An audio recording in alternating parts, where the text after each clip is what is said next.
नमस्कार प्यारे बच्चों, कैसे हैं आप सब। आज हम आपके लिए लेकर आए हैं कक्षा 8वीं से पाठ 1 हम पंछी उन्मुक्त गगन के। इस पाठ के अंदर हम कुछ टॉपिक जिनका अध्ययन करने वाले हैं उनका नाम है अनुस्वार, अनुनासिक, रा के रूप, नुक्ता और अपठित काव्यांश। इन टॉपिक को हम यहाँ पर पढ़ने वाले हैं, तो चलिए शुरू करते हैं। हम पंछी उन्मुक्त गगन के, पिंजर बदना गा पाएंगे। इसमें कवि क्या कहना चाहता है? कवि यहाँ पर कह रहा है कि जो पक्षी है वो कैसा पक्षी है, वो खुले गगन का पक्षी है। पिंजरे में बंद होकर वो नहीं गा पाएगा। स्वर्ण श्रृंखला के बंधन में अपनी गति उड़ान सब भूले। जो पक्षी है वो पिंजरे में बंद रहने के कारण, बंधे होने के कारण अपनी जो स्वाभाविक गति है, जो उड़ान है, उसको भूल चुके हैं। अब चलिए आगे प्रश्न 1 की तरफ बढ़ते हैं। देखते हैं प्रश्न 1 में क्या कहना चाहता है। उपर्युक्त पंक्तियों में से उन शब्दों को छांट कर लिखिए जिनमें अनुस्वार अर्थात बिंदु तथा अनुनासिक अर्थात चंद्र बिंदु का प्रयोग किया गया है। तो वे शब्द है यहाँ पर पंछी, पिंजरबद्ध, पाएंगे, श्रृंखला और बंधन।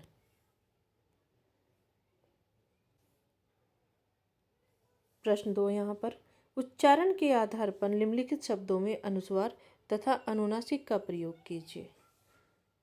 पहला अंगूर, चांद, आंगन, संवाद, जाऊंगा, भावनाएं, सांप, मंजिल और पसंद।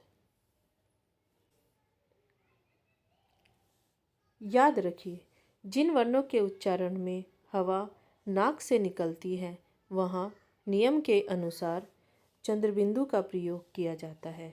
वर्णमाला के सभी स्वरों के रहित, स्वर रहित पंचम वर्ण के स्थान पर इसका प्रयोग किया जाता है। जिन वर्णों के उच्चारण में हवा नाक व मुंह दोनों से निकलती है वहाँ अनुनासिक अर्थात इस चिन्ह का प्रयोग किया जाता है।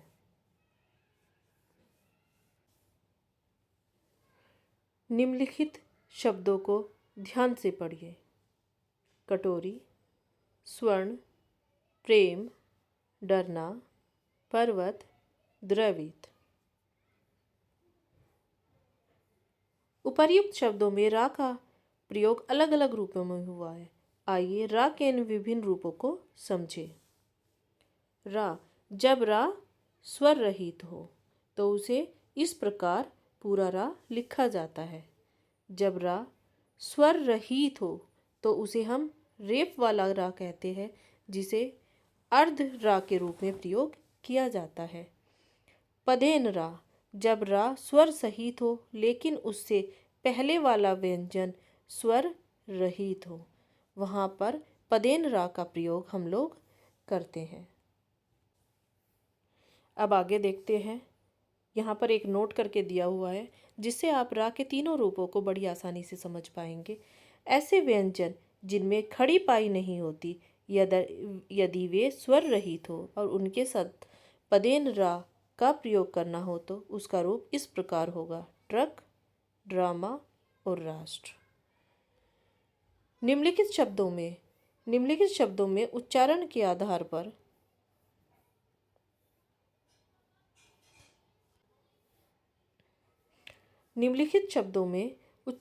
आधार पर रा के विभिन्न रूपों का प्रयोग कीजिए। धर्म, विद्यार्थी, राष्ट्र, शर्म, ग्रह, कर्म, ड्रामा, आशीर्वाद और व्रत।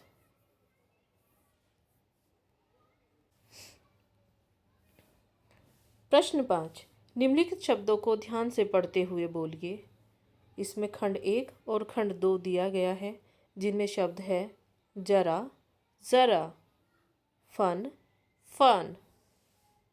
खंड सेकंड में जा और फा उर्दू की ध्वनियाँ हैं।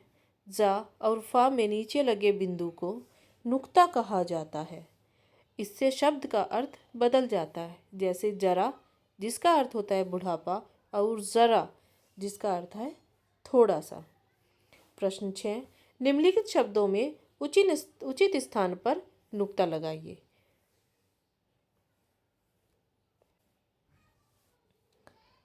जरा, गज, फिल्म, अंग्रेज़, जुल्म, दर्जी, बर्फ़, रोज़ा, शराफत, फ़र्क, कर्ज, इज्जत।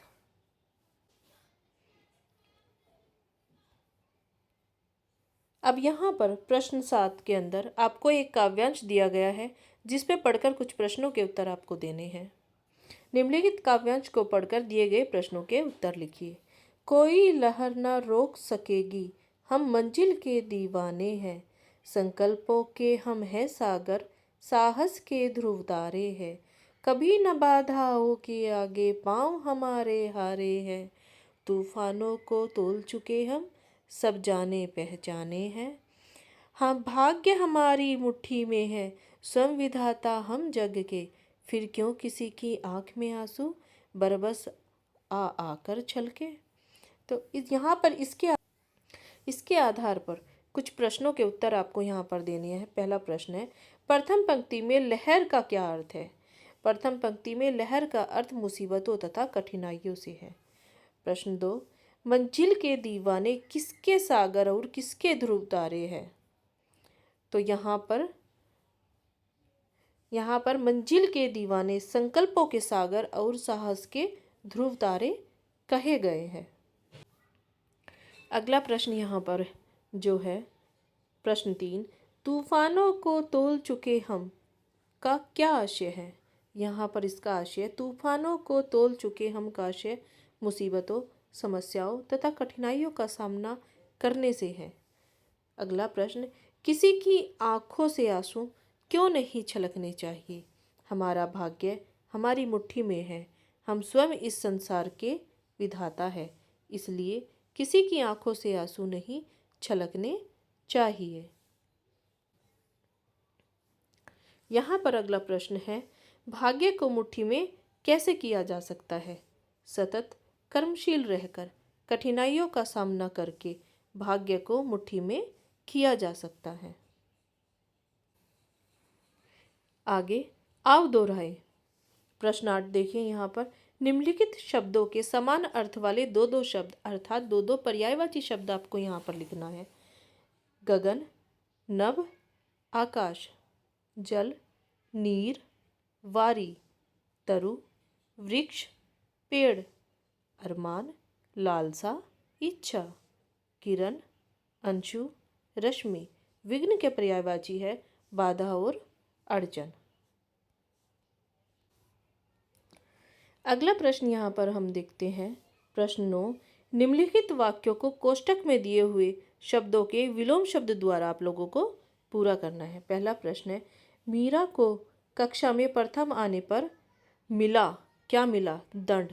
दंड का विलोम शब्द आपको यहाँ पर प्रयोग करना है और दंड का विलोम शब्द है पुरस्कार, अर्थात मीरा को कक्षा में प्रथम आने पर पुरस्कार मिला। अब दूसरा देखते हैं, हमें पीठ पीछे किसी की नहीं करनी चाहिए। क्या?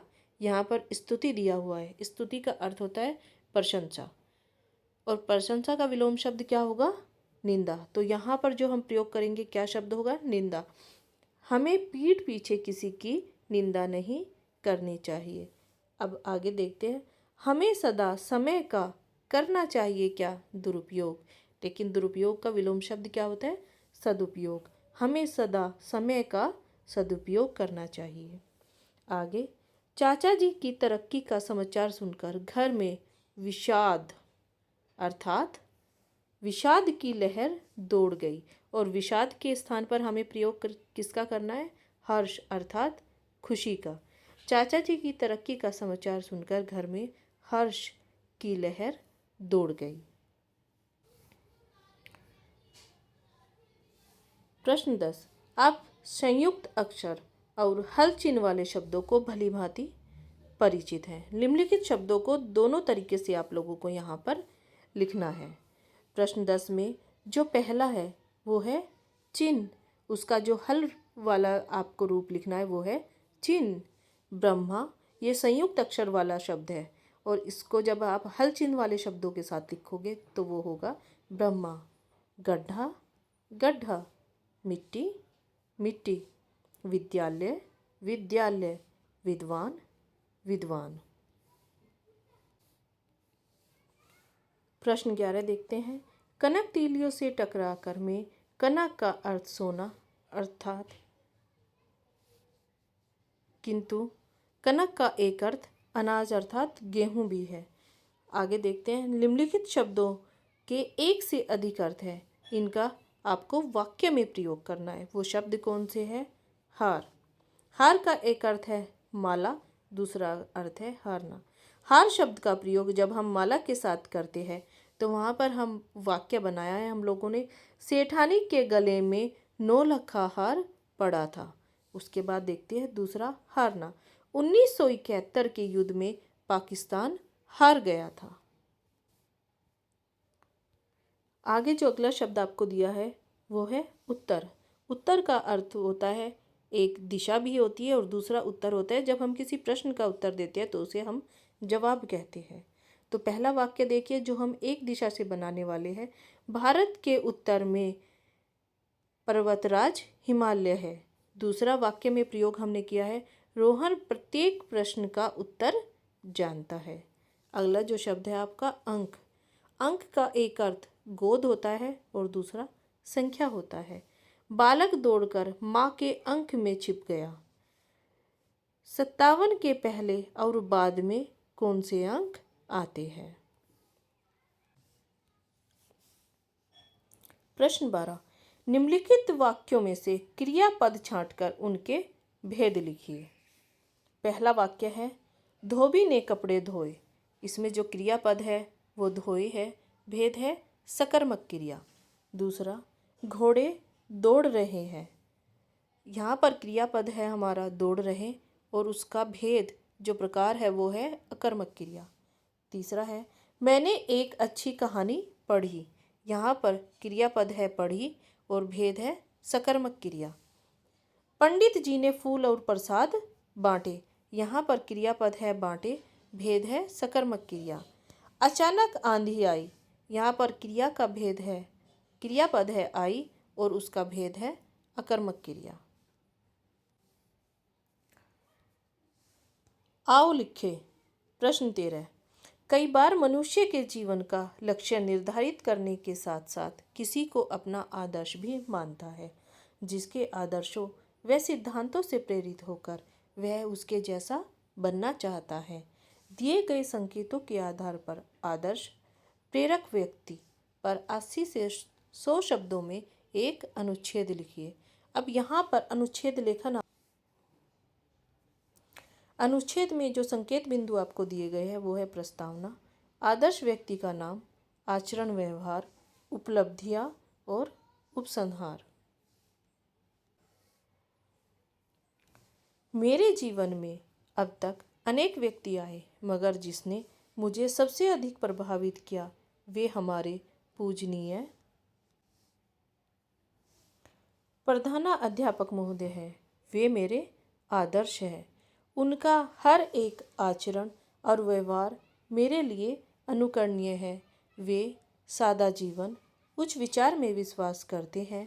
उन्हें मैंने कभी भी अप्रसन्न तथा समय व्यर्थ गंवाते हुए नहीं देखा।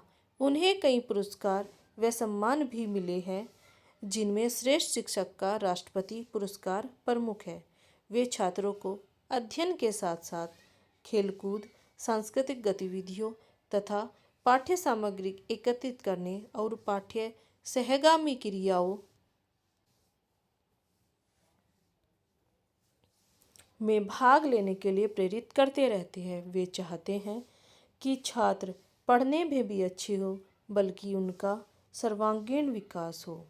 उनके पढ़ाए गए छात्र आज विभिन्न क्षेत्रों में कार्यरत है। वे ऊंचे पदों पर कार्यरत ही नहीं है, बल्कि अच्छे इंसान भी है। छात्रों को उच्च पदों पर देखने को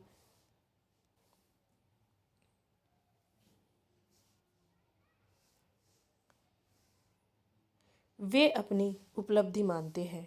हमारे प्रधानाध्यापक जी अनुकरणीय व्यक्तित्व वाले, परिश्रमी, मिलनसार और मृदुभाषी व्यक्ति है। वे परिश्रम को ही सफलता का मूल मंत्र समझते हैं। वास्तव में वे सच्चे मनुष्य है। तो यहाँ पर ये अनुच्छेद आप लोगों के लिए दिया गया था। प्यारे बच्चों, आज की वीडियो में बस इतना ही। इसका भाग 2 हम आगे अगली वीडियो में हम आपको पार्ट 2 लेकर आएंगे आप लोगों के लिए। तब तक के लिए नमस्कार।